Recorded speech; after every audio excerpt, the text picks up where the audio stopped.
Hello everybody and once again welcome to your biology channel Dhananjay बायोगुरु। बच्चों आज मैं class 12th के बायोलॉजी में जो कि बोर्ड के लिए भी और नीट के लिए बहुत ही इम्पोर्टेंट टॉपिक है, वेरी वेरी इम्पोर्टेंट टॉपिक की बात करेंगे। चैप्टर है ऑर्गेनिज्म एंड पॉपुलेशन।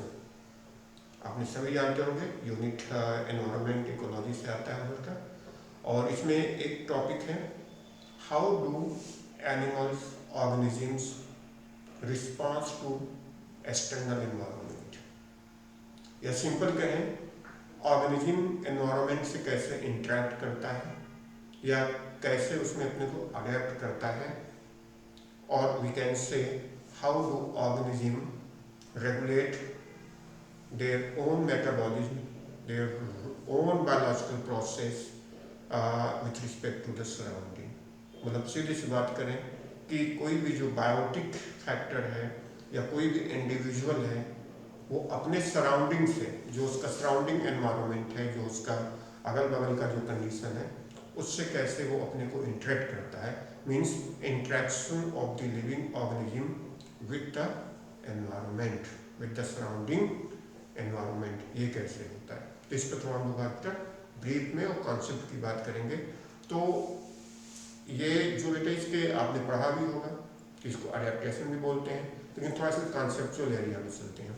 तो बेटा इसमें हम देखते हैं कि दो चीजें होती हैं। एक तो होती है मेटाबॉलिज्म, जो भी आपका बेटा अगर हम सिंपल एक वर्ड में कहें लिविंग इंडिविजुअल,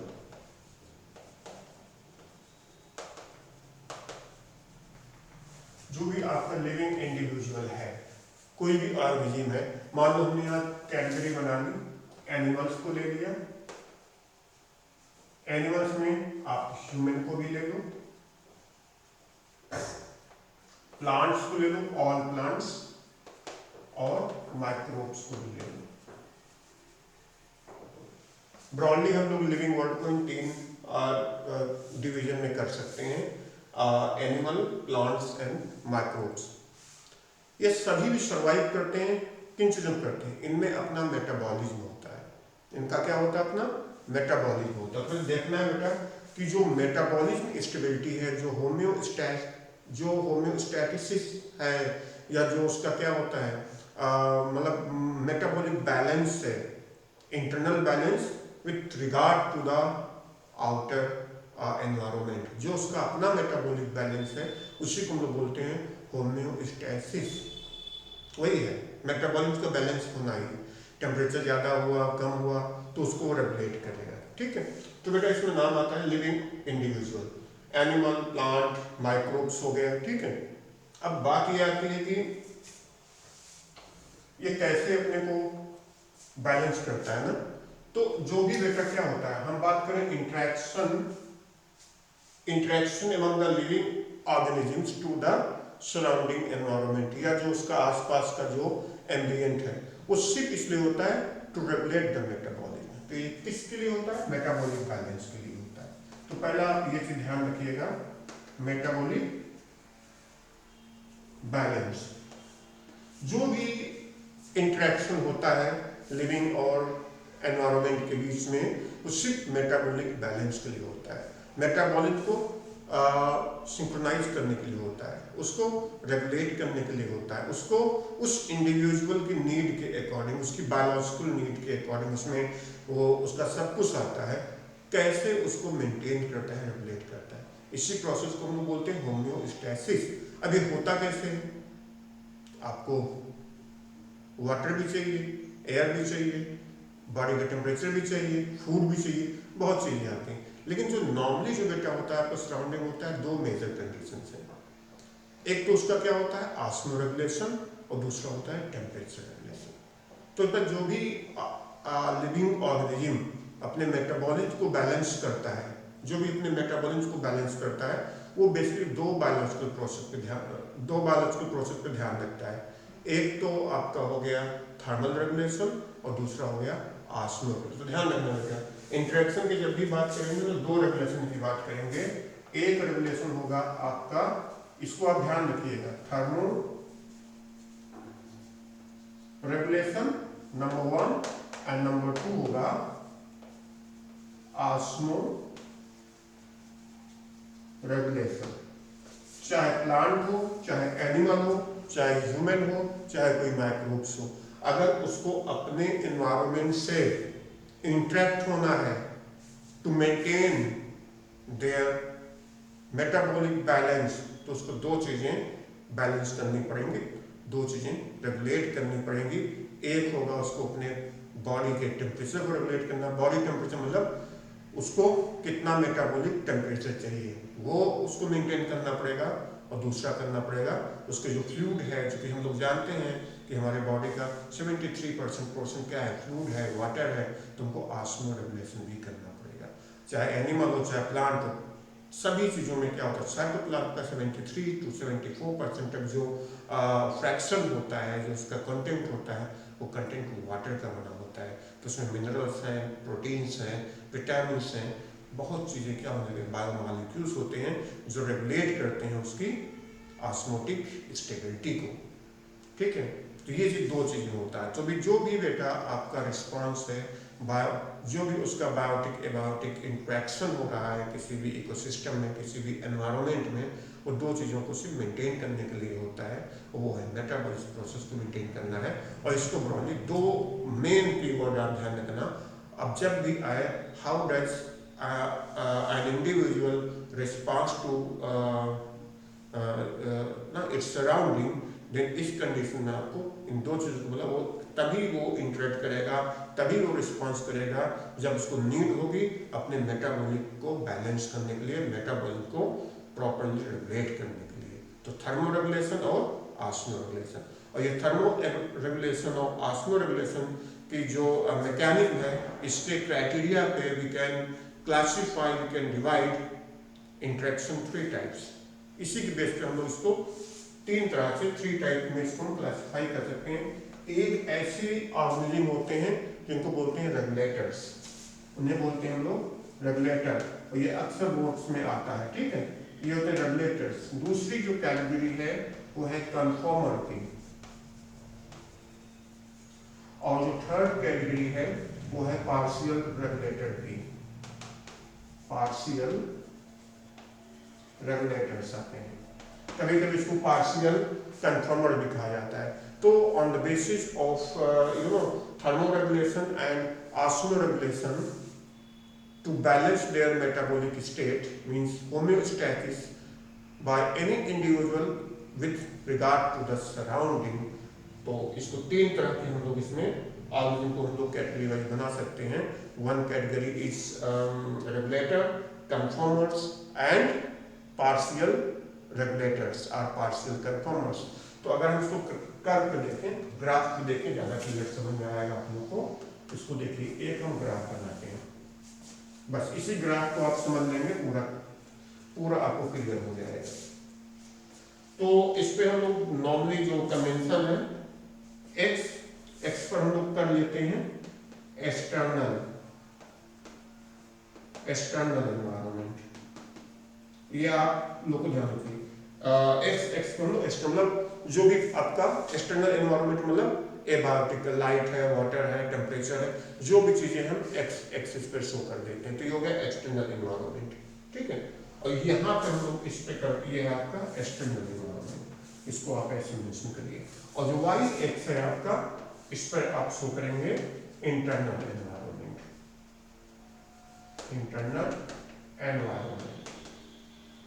ध्यान रखिए, बहुत इंपॉर्टेंट टॉपिक है, और ये आपका बोर्ड के एग्जाम में, क्लास 12th है, नीट के एग्जाम में बहुत ही फ्रिक्वेंटली इस पे क्वेश्चन आते हैं। Explain the response of an individual regarding their its surrounding, और what kind of responses can be shown by the organism with reference to the surrounding environment means. तो इस पर बहुत से क्वेश्चन बनते हैं, तो आप इसको थोड़ा सा इस कॉन्सेप्ट को ध्यान दीजिएगा। तो बेटा ये आपको वाई एक्स है और ये आपका एक्स एक्स है। एक्स एक्सिस पे लेंगे एक्सटर्नल एनवायरनमेंट और वाई एक्स पे लेंगे इंटरनल एनवायरनमेंट। इंटरनल एनवायरनमेंट का हो गया मेटाबॉलिज्म, क्या होगा, मेटाबॉलिज्म। जो भी आपका मेटाबॉलिज्म है वो किस पे होगा, इंटरनल एनवायरनमेंट में होगा, जो भी उसके बॉडी के अंदर हो रहा है, जो भी बायोलॉजिकल प्रोसेस हो रही है। इंटरनल एनवायरनमेंट का मतलब inside the organism, whatever or any kind of the biological process going on will be considered as internal environment. और बाहर का जो भी है, वेदर में चेंज हो रहा है, क्लाइमेट चेंज हो रहा है, विंड चेंज हो रही है, वाटर का कंडीशन क्या है, जो भी ए टू जेड जो भी शरीर के बाहर हो रहा है वो क्या है, एक्सटर्नल इन्वायरमेंट है. In the environment the organism balancing their, the organism maintaining their metabolism, वो आपका कहलाएगा एक्सटर्नल इंटरनल. अब एक कर दिया थे रेगुलेटर को. रेगुलेटर वो होते हैं जिनके बाहर से वो अपने बॉडी को अडेप्ट करते हैं, वो अपने को थर्मो रेगुलेट भी करते हैं और ऑस्मो रेगुलेट भी करते हैं. उनका इंटरनल थर्मो रेगुलेशन और ध्यान रखना internal thermo regulation, internal osmo regulation हो जाता है. उनको बाहर कुछ भी हो रहा है कोई फर्क नहीं पड़ता है. जैसे उसमें हम लोग ह्यूमन आते हैं, आपके सभी ह्यूमन आते हैं, प्राइमेट्स भी आते हैं आपके, जो ये आपके मंकीज वगैरह हैं, ठीक है, और आपके सभी बर्ड्स आते हैं. सिंपल क्या है, मैमल्स एंड बर्ड को रखते हैं. तो इसमें अगर आप ये कर्व बनाएंगे, अगर ये ग्राफ बनाएंगे तो आप स्ट्रेट लाइन बना देंगे सीधे. आप इसको एक सीधे स्ट्रेट लाइन ऐसे आप एक सीधे ऐसे स्ट्रेट लाइन ड्रा कर देंगे और यहाँ आगे लिख देंगे रेगुलेटर. इसको मेंशन करेंगे, ये आपका क्या है, रेगुलेटर्स. अब ध्यान देखो बेटा, इसमें क्या है, ये है, ये इसका इंटरनल एनवायरनमेंट है. जो ये वाला जो हिस्सा दिख रहा है इंटरनल, यहाँ क्या है, मेटाबॉलिज्म है. उसका मेटाबॉलिज्म मेंटेन है. देखा होगा ना, आपका एक्सटर्नल एनवायरनमेंट चेंज हो रहा है. मान लो यहाँ पे ए चेंज हुआ, फिर एक्सटर्नल एनवायरनमेंट पॉइंट बी पे चेंज हुआ, सी पे और डी पे. मैंने एक 4 सीजन लिखी समझाने के लिए, 4 सीजन लिखी है. एक ए सीजन है, बी सीजन है, सी और एक सीजन आपका डी है. और इन दोनों में क्या लिखा आपको, अब साफ साफ दिख रहा है कि सीजन ए में भी देखो इंटरनल मेटाबॉलिज्म मेंटेन है, ये वाइट स्पेक्ट्रम मेंटेन है. सीजन बी में भी उसका क्या है, मेटाबॉलिज्म रेट बैलेंस है, और इसमें भी बैलेंस है, और सीजन डी में भी बैलेंस है. So in all these 4 season, 4 climatic condition, 4 different external environmental condition, the internal environment remain constant, remain maintained. तो इसने अपना मेंटेन कर रखा है, मतलब रेगुलेट किया है. तो बेटा all the mammals and bird, मैंने कहा all the mammals and bird in normally they maintain their metabolism, they maintain their metabolism by thermal regulation and by osmoregulation which is internal. उनको वो अपना इंटरनली क्या करते हैं, थर्मो रेगुलेशन कर लेते हैं. जैसे अभी कोल्ड आएगा तो कोल्ड में बाहर का टेम्परेचर 14 डिग्री हो गया, बट बॉडी का जो ऑप्टिमम टेम्परेचर है वो मेंटेन रहेगा जितना भी फॉरेनहाइट होता है. अगर 96.4 डिग्री फॉरेनहाइट है तो वो मेंटेन रहेगा even in the winter, even in the summer, बाहर का टेम्परेचर जो भी चेंज हो, राइट. तो इसको ध्यान रखिएगा. अब बेटा ये रेगुलेटर्स आते हैं. रेगुलेटर्स में क्या होते हैं,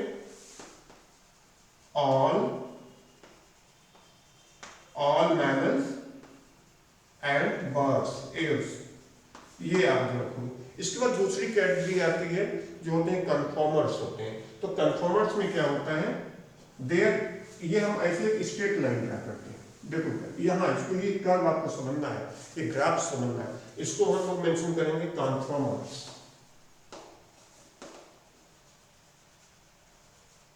ये आपका कन्फॉर्मर्स आ गया. अब कन्फॉर्मर्स में क्या है आपको ध्यान देना है. देखो ये 4 सीजन की बात करेंगे हम लोग. सीजन ए में इसका मेटाबॉलिज्म क्या हुआ है, देखो मेटाबॉलिज्म क्या है, आप मान लो इंटरनल एनवायरनमेंट को मान लो मेटाबॉलिज्म रेट इतना है. सीजन बी आया तो ये कितना हो जाएगा, चेक करना है इसमें आपको. सीजन बी में कितना होगा, मेटाबॉलिज्म यहाँ से यहाँ तो गया, इंक्रीज हो गया metabolic rate. Internal environment metabolic change हुआ, बहुत ज्यादा फ्लक्चुएशन हुआ है मेटाबॉलिज्म में. और अगर सीजन डी की बात करें तो क्या होगा, इसका यहाँ कहीं पहुंचा और भी चेंज है, इतना मेटाबॉलिज्म का फ्लक्चुएशन हुआ. डी में एक्सट्रीम हो जाएगा एंड दैट पर्टिकुलर आदमी will not able to survive. D में जाओगे तो इसकी लाइफ स्पेन के बाहर हो जाएगा, इसकी मेटाबॉलिक रेंज के बाहर हो जाएगा। तो इसे क्या शो कर रहा है, ये इतनी हार्श कंडीशन होगी, क्लाइमेटिक कंडीशन दी कि इसमें ये नॉर्मल एक्टिविटी नहीं कर पाएगा। इसमें तो फ्लक्चुएशन कर लेगा। In this ABC season conformers में फ्लक्चुएटेड देयर इंटरनल, देख लो इसमें, देखो देयर फ्लक्चुएशन कितना ज्यादा है, फिर भी वो सर्वाइव कर रहा है। लेकिन अगर वो वहां तक जाएगा तो नहीं कर पाएगा। डी में देखा मेटाबॉलिक फ्लक्चुएशन डिस्टर्ब हो गया, टोटली मेटाबॉलिक क्या हो गया, डिस्टर्ब हो गया। तो कंफर्मर्स वो ऑर्गेनिजम्स होते हैं, दोज ऑर्गेनिज्म जो कि अपने मेटाबॉलिक रेट को बैलेंस नहीं कर पाते अकॉर्डिंग एक्सटर्नल एनवायरमेंटल चेंजेस। अगर बाहर का टेम्परेचर ड्रॉप हो रहा है तो बॉडी टेम्परेचर भी ड्रॉप हो रहा है, अगर बाहर का राइज कर रहा है तो बाहर भी राइज कर रहा है, बाहर की सैलिनिटी राइज कर रही है तो इंटरनल की सैलिनिटी मेंटेन नहीं हो पा रही उनकी बॉडी फ्लूइड की। तो इसमें वो एनिमल्स आते हैं जो अपने थर्मोरेगुलेशन को और ऑस्मोरेगुलेशन को मेंटेन नहीं कर पाते अकॉर्डिंग टू एक्सटर्नल एनवायरनमेंट। तो ये क्या करते हैं, इनके पास और मैकेनिज्म होती है, या तो उसको अवॉइड करते हैं सिचुएशन को, या अपनी मेटाबॉलिक रेट को बहुत डाउन कर लेते हैं। तो कंफर्मर्स में पहले हम देखें कौन कौन से ग्रुप आते हैं। All lower animals, all lower animals, all lower animals, all lower. अब इसमें तुम्हारा चाहे एम्फीबिया ले लो ना, क्लास एम्फीबिया, उसमें एग्जाम्पल रेप्टाइल्स, रेप्टाइल लिया, इंसेक्ट,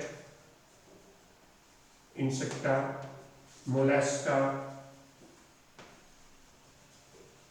और ऐसे सभी को आप ऐड कर सकते हो। इसमें प्रोटोजोआ को भी ऐड करोगे, ओरिफेरस को भी ऐड करोगे, एंड एनिलिडा को भी ऐड करोगे, जितने भी लोअर एनिमल्स हैं, जितने भी इनवर्टिब्रेट्स हैं, सभी को ऐड करोगे। Almost all the invertebrates are conform, almost, मैंने सभी का नहीं लिया तो सभी को का मतलब आप सिर्फ क्या करोगे, वर्टिब्रेट में भी बहुत से हैं जो कि कंफर्मर्स में ही होते हैं, लेकिन सिर्फ एओस को और मैमल्स को निकाल दो, बाकी जितने और सभी प्लांट भी कंफर्मर होते हैं। रिमेंबर, प्लांट भी कंफर्मर हैं, क्योंकि प्लांट अपने टेम्परेचर को, अपने आंसू को मेंटेन नहीं कर पाते।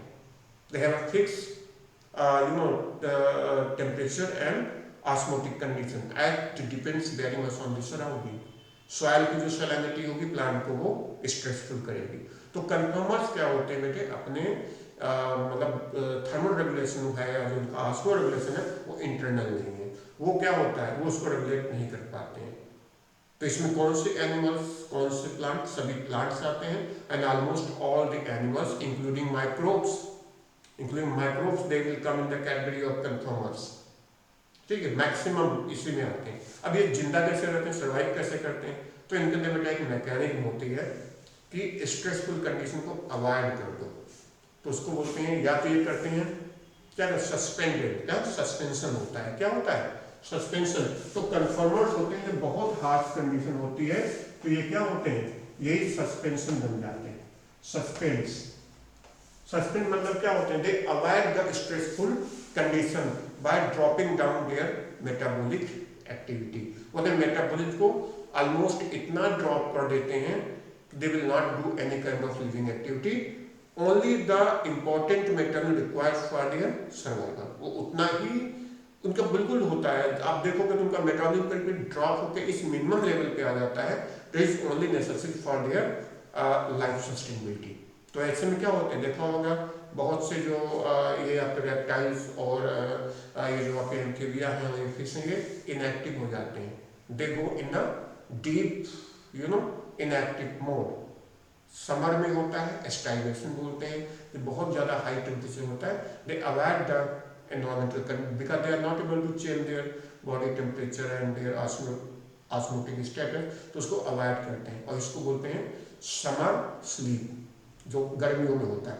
एस्टाइवेशन, वो बरो बनाते हैं, पानी के नीचे चले जाते हैं या जमीन के नीचे मतलब थोड़ा सा गहराई में 4-5 फीट पे चले जाते हैं, वहाँ रहते हैं, अपना फॉस्फोरियल हो जाते हैं या मतलब अंडर टेरेन हो जाते हैं। तो ये हो गए, तो ये होता है इसको समर स्लीप। स्लीप का मतलब ये होता है they are not doing any activity for their survival, they only depends on the stored food, और कुछ नहीं करते हो। मेटाबॉलिक बहुत ही मिनिमाइज हो जाता है, उतना ही जितना उनको जिंदा रखने के लिए उनके लिए जरूरी है। जितना कि सर्वाइवल के लिए काफ़ी है। तो ये हो गया सस्पेंशन में आता है। सस्पेंड में हो गए, ये हो गए। और सस्पेंड में क्या होता है, प्लांट भी क्या होते हैं अपने, जब आपने देखा होगा माउंटेन्स में हाई अल्पाइन जोन पे जाइए, they shed their leaf and everything, they do not perform any biochemical और बायोलॉजिकल एक्टिविटी, मतलब एक्टिविटी का कोई भी परफॉर्मेंस, फोटोसिंथेसिस भी नहीं होता उनके अंदर। अब वहाँ कोई भी एक्टिविटी वो नहीं करते, वो they just drop out all the metabolic activity, only the minimum metabolic required for their survival, वही चलता है। तो प्लांट भी होते हैं। अब प्लांट के लिए एस्टाइलेशन यूज करते हैं, हाइबरनेशन नहीं यूज करते, लेकिन they also drop their metabolic activity during the stressful environmental conditions. Plant भी उसमें आते हैं। तो कन्फर्मर के 99% जो बेटे ऑर्गेनिज्म होते हैं वो कन्फर्मर ही होते हैं, 99% ऑलमोस्ट। सभी प्लांट और सभी animals including protozoa to few vertebrates also. सिर्फ मैमल्स और बर्ड को मिला है। तो ये बेटे हो गए आपके कन्फर्मर्स हो गए। और ये कैसे करते हैं, अगर बहुत ज़्यादा टेम्परेचर ड्रॉप हो रहा है, मीन्स बहुत हार्श विंटर स्टार्ट हो रहा है, तो ये हाइबरनेट करता है। Hibernation mean to drop down all the activity, metabolic activity, all the day to day activity, and though they remain inactive throughout the stressful climatic condition. तो इसी को बोलते हैं हाइबरनेशन। ये अंडर वाटर भी कर सकते हैं, बिलो टेरेन भी कर सकते हैं, या ये सरफेस पे भी कर सकते हैं। They drop down all the living activity at that time, they will not do anything else. और प्लांट भी वही करते हैं। प्लांट में क्या होते हैं, ऑलमोस्ट एवरी लिविंग एक्टिविटी जो उनके अंदर होती है, जैसे फोटोसिंथेसिस है, रेस्पिरेशन है, फ्लॉरिंग है, ये सब चीज़ें सब बंद हो जाती हैं कि they just only stand by the climatic condition by dropping all the metabolic activity, only the important things required for their survival, minimum requirement of survival को सस्टेन करते हैं लाइफ को। ये हो गया। माइक्रोब्स भी यही करते हैं, उनका भी सब कुछ स्टापल, रिप्रोडक्शन, मल्टीप्लिकेशन, जो भी जो भी वो करते हैं वो सिस्ट के फॉर्म में चले जाते हैं, सिस्ट बना लेते हैं, इतना पड़ जाते हैं। ये हो गया। अब बेटा कभी कभी आते हैं, एक होते हैं पार्शियल रेगुलेटर्स। पार्शियल रेगुलेटर्स क्या होते हैं, कुछ ऐसे होते हैं, कुछ ऐसे ऑर्गेनिज्म होते हैं, ज़्यादा केस में बर्ड और मैमल ही आते हैं। देखो जैसे यहाँ तक आ गए, ये कर दिया, ये हो गया आपका partial regulator. This is partial regulator. अब ये होता है जो कुछ फेज में कन्फर्मर की तरह बिहेव कर रहे हैं, देखो, लेकिन एक समय पर जब उनको फेवरेबल कंडीशन मिल जाता है, at that times they become regulator. मतलब कुछ एक्सट्रीम कंडीशन में they are not able to regulate their internal temperature and osmotic status, they are not able to regulate their temperature. तो वो एक लेवल तक, ना तो वो थर्मो रेगुलेशन है ना ऑस्मो रेगुलेशन है, लेकिन जब उनको फेवरेबल कंडीशन मिल जाता है then they behave like the regulators. Means तब उनके अंदर क्या होती है, परफेक्ट इंटरनल होमोस्टैटिस डेवलप हो जाती है, ये चीज। तो ये इनको बोलते हैं पार्शियल रेगुलेटर्स। ज़्यादा जो ये माइग्रेटरी बर्ड्स वगैरह होते हैं, माइग्रेटरी बर्ड्स हैं, माइग्रेटरी फिश में आते हैं ना, कि जो माइग्रेशन होता है वही होता है। जैसे बहुत एक्सट्रीम कंडीशन होता है तो वो लोग उसको नहीं सर्वाइव कर पाते हैं। तो बेटा ये आपके मतलब वो होते हैं, मतलब ऑब्लिगेटरी है आपके एक हिसाब से। Unless and until the favourable condition arrive they behave as a conformer. At that time they drop down their biological activities and they either go for the hibernation or for the starvation in the summer. But as soon as the favorable climate and environmental condition prevail, they start to behave like the regulator. तो इनको partial regulator भी कर सकते हो, इनको partial conformer भी कर सकते हो, ठीक है। तो ये बहुत इंपॉर्टेंट हो। इन दिस वे आप देख सकते हैं कि जो बेटा एक आपका लिविंग ऑर्गेनिज्म है, अपने सराउंडिंग से जो इंटरेक्ट करता है, जो रिस्पॉन्स करता है अपने अडेप्टेशन के लिए, उनके बेसिस पर हम लोग इन ऑर्गेनिज्म को 3 डिफरेंट क्लासेस में या कैटेगरी में अलग कर सकते हैं, डिवाइड कर सकते हैं। लेकिन जैसे एक हो गया आपका रेगुलेटर, एक हो गया आपका कन्फर्मर और एक हो गया आपका पार्शियल रेगुलेटर्स, ठीक है, या पार्शियल कन्फर्मर। ये 3 कैटेगरी होते हैं। जब आप शो करते हो how does the organism interact with its surrounding, तो ये आपको बताना मत भूलिएगा। रेगुलेटर्स में हम लोग आते हैं, ऑलमोस्ट एवरी बर्ड और एवरी मैमल आते हैं, और जो कन्फर्मर्स में 99% ऑर्गेनिज्म आते हैं, सभी प्लांट आते हैं, सभी इन्वर्टिब्रेट्स आते हैं, सभी माइक्रोब्स भी उसी में आते हैं। लेकिन कुछ ऐसे हैं जो मतलब कभी कभी एज ए कन्फर्मर और रेगुलेटर दोनों की तरह बिहेव करते हैं, तो उनको बोलते हैं पार्शियल रेगुलेटर और पार्शियल कन्फर्मर्स। तो इसको ऐसे देखना। सस्पेंशन एंड माइग्रेशन, ये दो मैकेनिज्म है, इंट्रैक्शन मैकेनिज्म है लिविंग ऑर्गेनिज्म का। इससे हम लोग ये चीज देखते हैं कि कब तक कोई ऑर्गेनिज्म कन्फर्मर की तरह होगा, मतलब the level the environmental condition that do not allow the organism to sustain their metabolic mechanism normally. They are not able to regulate their body temperature as well as osmoregulation. So we have done the osmoregulators unless and until the favorable condition will arrive. वो जैसे मिल जाती है तो regulator बन जाते हैं। लेकिन जो दो एक्सट्रीम क्राइटेरिया है, रेगुलेटर्स हमेशा रेगुलेटर्स रहते हैं, कन्फर्मर्स हमेशा कन्फर्मर्स रहते हैं, और जो अपने इंटरेक्शन को थोड़ा फ्लक्चुएट करते हैं in the niche of regulators and conformers, they are the partial regulators, ठीक है, या पार्शियल कन्फर्मर्स। बहुत इंपॉर्टेंट टॉपिक है, इसको आप देखिएगा और उस पर रिवाइज कर लीजिएगा। बोर्ड्स में भी इस पर क्वेश्चन आते हैं और नीट में भी आता है, ठीक है। एग्जाम्पल मैंने बताया था ना, प्लांट को आप कन्फर्मर ही रखेंगे, बर्ड और मैमल को आप रेगुलेटर ही रखेंगे। इसके बाद जो भी बनेगा, जो भी आएगा, जो दोनों में फ्लक्चुएट करता है, उसको पार्स, जैसे कोई फिश माइग्रेट कर रही है, कोई फिश माइग्रेट कर रही है, तो माइग्रेटरी फिश क्या होगी, वो ना तो वो रेगुलेटर है फुल्ली, ना वो कन्फर्मर है। तो इसका मतलब क्या कर रही है, वो पार्सली अपने को रेगुलेट कर रही है ना। कुछ समय तक तो उसने अपने को किया और उसके बाद में वहां से अपने को हटा लिया। लेकिन कभी कभी ऐसा भी होता है कि वो ना माइग्रेट करता है, ना वो आपका क्या सस्टेन करता है, वो उसी क्लाइमेट कंडीशन में रहता है, लेकिन जब तक फेवरेबल कंडीशन नहीं आता वो कन्फर्मर की तरह रहता है। उसमें या तो वो वहीं पर हाइबरनेट करेगा, वहीं पे स्टाइवेट करेगा, और फिर जब फेवरेबल कंडीशन आता है तो वो उसको बिहेव करना शुरू करता है, ठीक है। तो इनको हम बोल सकते हैं ये इंटरमीडिएट काइंड ऑफ ऑर्गेनिजम्स होते हैं, लेकिन प्लांट हमेशा एक्सट्रीमली कन्फर्मर्स होते हैं, ठीक है, ध्यान रखना। मैमल्स एंड बर्ड्स जो होते हैं मेजॉरिटी केसेस में क्या होते हैं, रेगुलेटर्स ही होते हैं, और बहुत खास कंडीशन आती है तभी माइग्रेट करते हैं to avoid the stressful condition. तो इसको आप रिवाइज करिएगा। Thank you very much to everybody. Please don't forget to see the video. आप इसको सब्सक्राइब जरूर किया करिए और प्रेस बेल का बटन है उसको प्रेस कीजिए, ठीक है। एंड आगे हम इससे बात करेंगे, पॉपुलेशन का मॉडल पढ़ेंगे, ग्रोथ मॉडल। अभी मैं अगला वीडियो बनाऊंगा तो मैं उसमें बताऊंगा growth model, population growth models की बात करेंगे। वो भी बहुत इंपॉर्टेंट टॉपिक है for your board examination and for your NEET examination, दोनों के लिए बहुत